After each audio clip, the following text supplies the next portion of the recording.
Bismillah, wassalatu wassalamu ala rasulillah wa ala alihi wa ashabihi wa mawalah, amma ba'da. Pemirsa yang dirahmati oleh Allah subhanahu wa ta'ala, Nabi kita SAW telah memberikan aturan kepada kita semua saat kita melaksanakan sholat berjamaah. Di antara aturan yang telah ditentukan oleh Nabi kita SAW dalam sholat berjamaah adalah larangan bagi makmum untuk mendahului imam dalam gerakan apapun dalam sholat berjamaah. Rasulullah SAW telah bersabda dalam hadis yang sahih yang diriwayatkan oleh Al-Imam Al-Bukhari dan Muslim dari sahabat Nabi yang mulia Abu Hurairah radhiyallahu anhu. Rasulullah SAW bersabda, "Ama yakhshal ladzi yarfa'u ra'sahu qabla al-imam ayyuhawwilallahu ra'sahu ra'sa himar." Apakah tidak merasa takut orang yang mengangkat kepalanya sebelum imam, Allah akan mengubah kepalanya menjadi kepala himar? Ini adalah pertanyaan tentunya ya, yang maknanya adalah hendaknya takut, harus takut apabila ada orang yang mendahului kepalanya, yang mendahului bangkit sebelum imam belum bangkit dari ruku atau dari sujud, kemudian dia sudah bangkit duluan, maka dia harus khawatir suatu ketika Allah Subhanahu wa ta'ala akan mengubah kepalanya menjadi kepala himar. Jamaah sekalian yang dirahmati oleh Allah Subhanahu wa ta'ala, hadis ini para ulama memang berbeda penafsirannya. Namun penafsiran yang dirajihkan oleh Al-Hafidz Ibnu Hajar Al-Asqalani adalah penafsiran bahwasannya makna dari hadis ini adalah hakiki.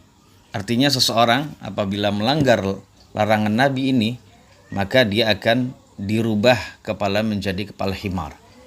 Dan beliau berkata, jamaah sekalian, ucapan beliau ini dinukil oleh Al-Imam Ali Al-Qari dalam kitabnya Mirqatul Mafatih Syarhu Mishkatil Masabih. Ya, Imam Ali Al-Qari menukil ucapan Al-Hafidz Ibnu Hajar yang berbunyi wa yu'ayyidul awwala ma hukiya an ba'dil muhadditsin. Jadi yang menguatkan kemungkinan yang pertama, kemungkinan atau tafsiran yang pertama yang menjelaskan bahwasanya adalah merubah secara hakiki, menjelmakan orang kepalanya menjadi kepala himar secara hakiki adalah suatu hikayat atau kisah dari sebagian ahli hadis. Annahu rahila ila Dimashq li akhdhil hadithi an syaikhin masyhurin biha. Jadi Al-Hafidz Ibnu Hajar menukil sebuah kisah ya dari sebagian ahli hadis, bahwasannya sebagian dari ahli hadis ini tidak disebutkan namanya jamaah sekalian, itu pernah berangkat menuju Damaskus ya di daerah Syam dalam rangka untuk belajar hadis dari seorang syekh yang sangat terkenal di sana. Faqara'a alaihi jumlatan. Lalu setelah datang pada syekh ya, sebagian dari ahli hadis ini membacakan suatu kalimat hadis di hadapan syekh. Lakinnahu kana yaj'alu bainahu wa bainahu hijaban wa lam yar wajahahu. Kan tetapi uniknya syekh ahli hadis ini, syekh yang didatangi ini ternyata itu menutup diri, tidak bisa dilihat oleh murid-muridnya termasuk ahli hadis yang belajar ini tadi ya. Jadi dia menjadikan tutup. Jadi dia memasang tirai antara dirinya dan juga antara muridnya ya, sebagian dari ahli hadis itu, sehingga muridnya tidak bisa melihat wajahnya. Falamma talat mulazamatuhu lahu ra'a hirsahu 'alal hadithi kashafa lahu sitrah. Lalu ketika syekh ini melihat bahwasannya muridnya benar-benar sudah lama bermulazamah dan berguru hadis kepada syekh ini, dan syekh itu melihat keinginan yang tinggi ya, keinginan muridnya yang tinggi untuk bisa belajar hadis, maka saat itu barulah syekh tersebut membuka tirai yang menutupi antara dirinya dan juga muridnya. Fara'a wajahu wajaha himar. Lalu ternyata muridnya kaget setelah dibuka tirainya ya. Akhirnya muridnya melihat wajahnya syekhnya ini adalah wajah keledai jamaah sekalian. Faqala lahu, lalu sontak gurunya berkata kepada muridnya, "Ihdzar ya bunai antas biqal imam." Wahai anakku, berhati-hatilah kamu, jangan sekali-kali kamu mendahului imam dalam salat. Fa inni lamma murrabi fil hadis istaba'atu qu'ahu. fasabaqtul imama fasar wajhi kama tara. Karena sesungguhnya saya dahulu ketika mendengar hadis tersebut, maka saya menganggap ini tidak mungkin terjadi. Orang dirubah, dijelmakan kepalanya menjadi kepala keledai, ini tidak mungkin. Akhirnya saya lalai. Saya sengaja mendahului imam. Akhirnya wajah saya seperti yang kamu lihat wahai anakku.